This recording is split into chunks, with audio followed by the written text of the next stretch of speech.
진정한 인간의 길. 이 세상 모든 것은 그것이 우리 눈에 보이기 전에 눈에 보이지 않는 상태로 있다. 눈에 보이는 세계는 그 모습을 드러내기 전에 눈에 보이지 않는 상태로 존재한다. 오늘 이 자리에 모인 우리들도 여기 오기 전까지는 보이지 않는 상태로서 저마다 존재했다.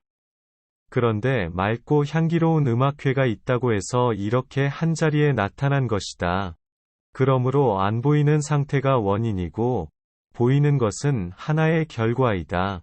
눈에 안 보이는 것이 영원한 것이고, 눈에 보이는 것은 늘 변하면서 일시적이다. 이 몸이란 무엇인가? 이 육체라는 것은 마치 콩이 들어찬 콩깍지와 같은 것이다. 수만 가지로 그 겉모습은 바꾸지만 생명 그 자체는 소멸되지 않는다.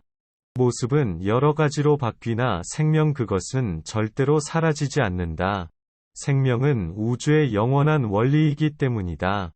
그렇기 때문에 근원적으로 죽음이란 존재하지 않는다. 다만 변화하는 세계가 있을 뿐이다. 이미 죽은 사람들은 어떻게 존재하는가? 그들은 다른 이름으로 어디선가 존재하고 있다. 따라서 원칙적으로 사람을 죽일 수는 없는 것이다. 불멸의 영혼을 어떻게 죽이겠는가? 이 우주에 가득 찬 에너지는 다른 것끼리는 서로 밀어내고 같은 것끼리는 서로 끌어당긴다.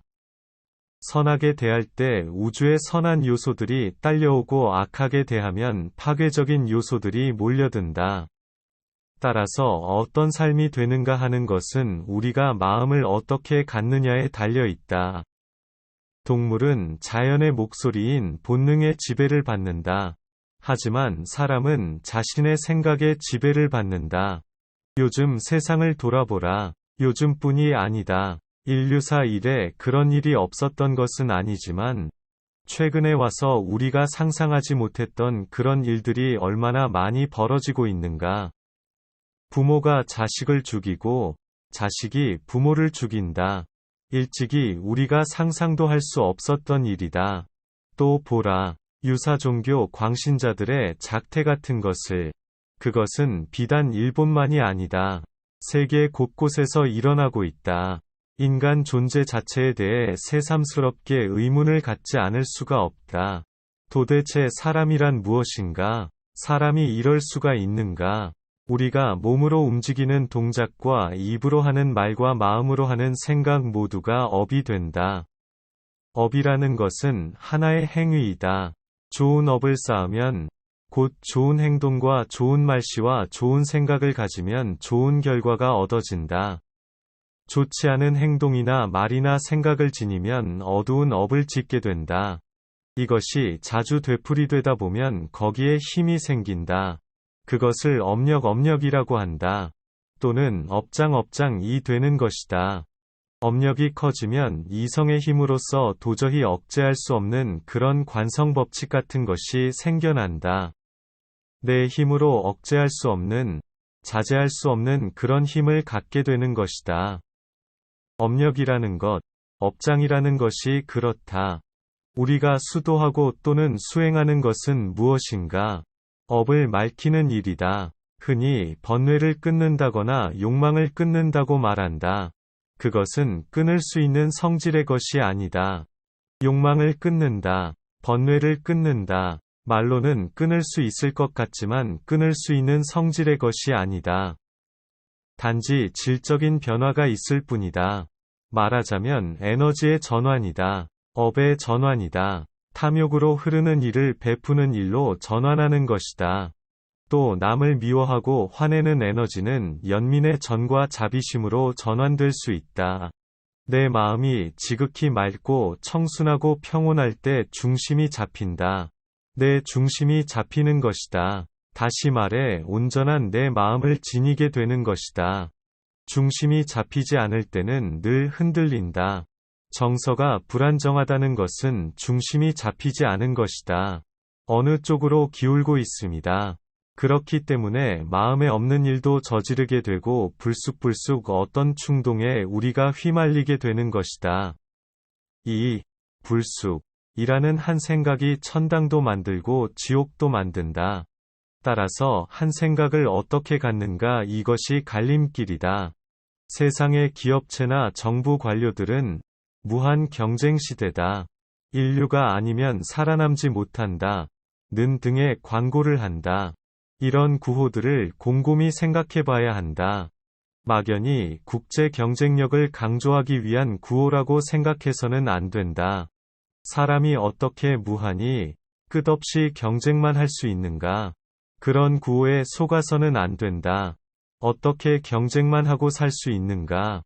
물론 삶의 요소에 경쟁도 있지만 경쟁하지 않고 사는 그런 경우도 있다. 인류가 아니면 살아남지 못한다니 우리는 인류가 아니다. 나 자신도 인류가 아니다. 삼류 사류도 있고 아류로도 살고 있다. 다들 살아남고 있는 것이다. 어떤 의미에서 인류는 빨리 죽는다.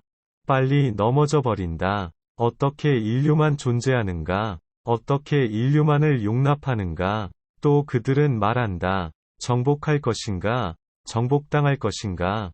이건 협박이다. 누구를 우리가 정복하는가? 왜 우리가 정복당하는가? 이런 말에 속지 말아야 한다. 그것은 한때의 구호일 뿐이다. 이런 극도의 이기주의를 우리가 어떻게 극복할 것인가? 이것이 우리의 과제이다. 한국에 와서 스님이 되어 10여 년 동안 착실하게 수행하고 있는 외국 스님들이 몇 사람 있다.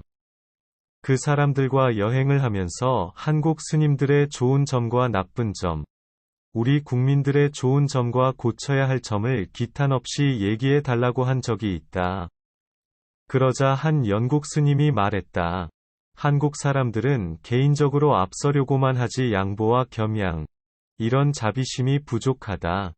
또 따뜻한 눈빛을 만나기 어렵다고 했다. 서울이고 시골이고 가봤자 따뜻한 눈빛을 만나기 어렵다는 것이다. 옳은 지적이다. 이 말을 들으면서 내 자신이 그렇구나. 이건 바로 내 얼굴이다. 오늘의 내 모습이고 우리 사회의 얼굴이구나 하는 생각이 들었다. 우리 생애에서 마지막 순간까지 가장 중요한 것은 우리가 이웃에 대해서 따뜻한 마음을 얼마나 가졌는가, 또 그 따뜻한 마음의 본질이 무엇인가를 아는 일이다. 우리가 이웃에 대해서 한 생애 동안 따뜻한 마음을 얼마나 지녔는가, 얼마나 친절히 대했는가, 또한 그 따뜻한 마음의 본질이 무엇인가를 아는 일이다. 친절과 사랑은 우러나는 것이다. 우리 마음속에서 우러나오는 것이다. 사람은 친절과 사랑 안에서 성장한다. 자비를 베풀라, 사랑해라, 여러 말이 있지만 친절하다는 것. 이것이 인간의 미덕이다. 얼마 전에 이런 책을 읽었다. 종업원 연암은 명 있는 작은 제과점이 있었다. 그 제과점에 19살 된 여자 종업원이 있었다. 어느 날 어떤 손님이 이 아가씨에게 시집을 하나 주고 갔는데 그 시집에 이런 구절이 실려 있었다. 조그만 갓게임을 부끄러워 말라. 그 조그만 가게에 당신의 인정의 아름다움을 가득 채우라. 그 가게는 형식보다도 기본적인 생각을 중요시하는 가게였다. 인정을 잃으면 생각과 행동이 기계적으로 된다. 슈퍼마켓에 가보라. 사람이 완전히 기계이다. 단순한 돈과 물건의 교환 장소에 지나지 않는다. 그러나 인정이 배어 있는 곳은 다르다. 만일 인정이 배제된 거래가 참거래라면 굳이 사람이 지켜설 일이 없다. 자동 판매기에 맡기면 된다. 여러 계층의 사람을 만나서 그들과 따뜻한 마음을 주고받기 때문에 거기서 우리가 일하는 기쁨을 찾아낼 수 있는 것이다. 인간관계가 단지 사고 파는 일에 그친다면 너무 야박하고 삭막하다. 그래서 이 가게에서는 조그만 갓게임을 부끄러워하지 말자. 그 조그만 가게에 당신의 인정의 아름다움을 가득 채우자.는 식귀절에 영향을 받아 다들 친절한 마음씨로 손님을 대했다. 하루는 이 19살 먹은 아가씨가 맨늦게 가게 정리를 하고 문을 닫고 밖으로 나오는데 지붕 위에 늠을 잔뜩 뒤집어 쓴 웬 승용차 한 대가 멈칫멈칫 무슨 가게를 찾는 것 같았다. 저만치 가다가 뒤돌아보니까 그 차는 자신의 제과점 앞에 멈춰서는 것이었다. 그래서 아가씨는 달려갔다. 달려가서 노크를 하니까 차창이 열리면서 어떤 남자가 이런 얘기를 했다. 내가 몇백 리 밖에서 오는 길인데 내 어머니가 지금 암으로 병원에 입원해 계십니다. 담당 의사를 만났더니 하루 이틀밖에 못 살 테니까 만날 사람 만나게 하고 자시고 싶은 것 자시게 하라고 했습니다. 그 소리를 듣자 아들이 어머니한테 어머니 자시고 싶은 음식이 뭡니까? 하자 어머니는 예전에 어느 도시에 가니까 아주 맛있는 제과점이 있더라. 그 집 과자가 생각나는구나 하고 말하는 것이었다. 그래서 아들은 그건 어려운 일이 아니니까 제가 당장 갔다 오겠습니다. 하고 아침에 출발했다. 그런데 눈이 많이 와서 고속도로에 차가 잔뜩 밀리는 바람에 밤 10시나 되어 도착하게 되었다. 가게가 정확히 어딘지도 모를 뿐더러 짐작되는 제과점은 이미 문이 닫혀 있었다. 실망하던 차에 아가씨를 만나게 된 것이다. 설명을 듣고 제과점 아가씨가 말했다. 내가 이 가게 종업원이니까 잠깐 기다리시라고. 아가씨는 안으로 들어가 불을 켜고 난로까지 켠 다음 그 손님을 들어오게 했다. 그리고는 어떤 과자인지도 모르지만 병석에 누워 계신 분이니까 소화가 잘 될 것, 부드러운 걸로 자기가 골라드렸다. 과자를 싸드리면서 아가씨는 눈길에 조심해서 가시라고 인사를 했다. 손님이 값이 얼마냐고 묻자 아가씨는 돈을 안 받겠다고 말했다. 왜 돈을 안 받느냐고 놀라서 쳐다보자 제과점 아가씨가 이런 얘기를 했다. 이 세상 마지막에 저의 가게 과자를 잡숫고 싶다는 손님께 모처럼 저희가 드리는 성의입니다. 그 대신 혹시 과자가 더 필요할지도 모르니 명함을 두고 가십시오. 손님은 감격한 채 떠났고 그 아가씨는 자기 지갑에서 따로 과자값을 꺼내 자기가 대신 그날 매상에 추가시켰다. 그날 밤 그녀는 꿈을 꾸었는데 노인이 과자를 먹다가 목이 메어서 고생하는 불길한 내용이었다. 다음날 출근하자마자 마음이 짚이는 데가 있어 명함의 연락처로 전화를 걸었다. 그러자 어머니가 돌아가셨다는 것이었다. 귀로에 길이 막혀 예정보다 늦게 도착했는데 아들이 도착하기 30분 전에 돌아가셨다는 것이었다. 그런데 그 어머니가 맑은 정신으로 숨을 거두면서 마지막으로 한 말이 그 가게 참 좋은 가게로구나 라는 것이었다. 그 말을 전해 듣고 아가씨는 물었다. 장례식이 언제냐고. 그래서 내일이라고 하니까 이 아가씨는 자세한 얘기도 하지 않고 가게 주인한테 휴가를 얻었다. 그리고는 따로 공장에 가서 장례식에 가지고 갈 과자를 주문했다. 자기가 과자값을 내고 그 길로 장례식에 참석을 했다. 과자를 갖고 장례식에 간 것이다. 어제 과자를 사갔던 그 손님이 깜짝 놀랐다. 그 고마웠던 아가씨가 장례식에까지 찾아온 것이다. 영단의 향을 사르고 이 아가씨는 마음속으로 말했다. 처음 뵙는 손님, 이 세상 마지막으로 우리 가게의 과자를 먹고 싶다고 말씀하신 분, 미처 시간을 대지 못해 서운하셨겠어요. 좋아하시는 과자를 떠나시는 길에 갖고 가시라고 인사차 왔습니다. 이렇게 축원을 했다. 이 글을 읽으면서 나는 비록 조그만 가게이지만 그 제과점 아가씨의 모습에서 앞치마를 두른 천사와 보살의 모습을 볼 수 있었다. 상인의 길은 곧 인간의 길이다. 단지 물건만 사고 파는 것이 아니라 인간에게 필요한 상품이기 때문에 인정이 오고 가야 한다. 다시 말해 사고 파는 차디찬 그런 거래가 아니라 인정이 오고 갈 수 있는 인간의 길이 되어야 한다. 그 책에 보면 이런 구절이 나온다. 당신의 오늘 일은 단 한 사람이라도 당신에게 고맙습니다라고 마음으로부터 인사를 하고 싶어하는 그런 친구를 만드는 일이다. 오늘 내가 할 수 있는 일이 무엇인가 하면 내가 있는 일터에서 단 한 사람이라도 나에게 고맙습니다라고 마음으로부터 인사를 하는 친구를 만드는 일이라는 것이다. 이웃을 기쁘게 해주면 내 자신이 기뻐진다. 이웃을 괴롭히면 내 자신이 괴롭다. 이것이 마음의 메아리이다. 사랑이 무엇인가? 남녀간에 그렇고 그런 것이 사랑이 아니다.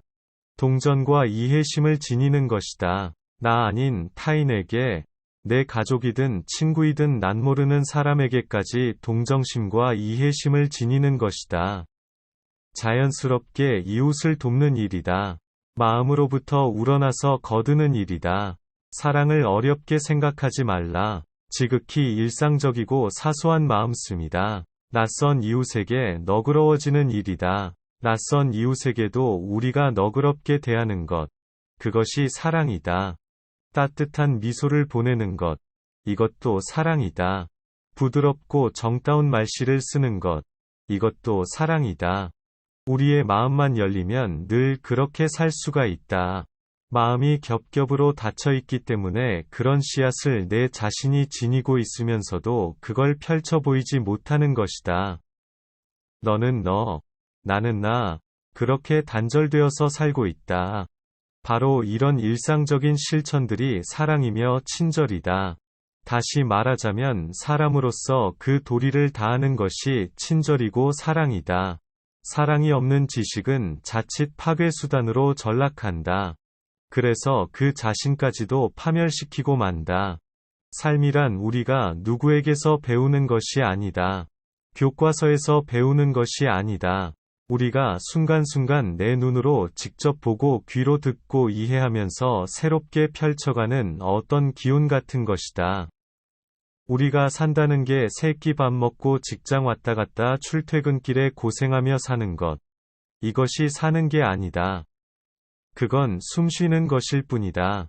삶은 누구에게서 배우는 게 아니라 직접 내 눈으로 보고 귀로 듣고 순간순간 이해하면서 새롭게 펼쳐가는 것이다. 아름다움이 무엇인지 이해하는 가운데서 우리는 사랑을 알게 된다. 아름다움에 대한 이해는 곧 우리 가슴의 평화를 이룬다. 우리가 살아가는데 가장 중요한 것은 좀 더 친절해지는 것이다. 내일은 오늘보다 더 친절해지는 것이다. 그 다음 날은 더 친절해지는 것이다. 왜냐하면 친절에 한도가 있는 것이 아니기 때문이다. 이런 사랑이야말로 모든 삶의 기초가 된다. 우리가 더 친절하고 사랑한다면 우주가 확장된다. 보이는 것만이 우주가 아니다. 끝없는 우주이지만 우리가 보다 더 친절하고 사랑한다면 우리들의 우주가 그만큼 확장이 된다. 이웃에게 좀 더 친절하고 우리 서로 사랑하자.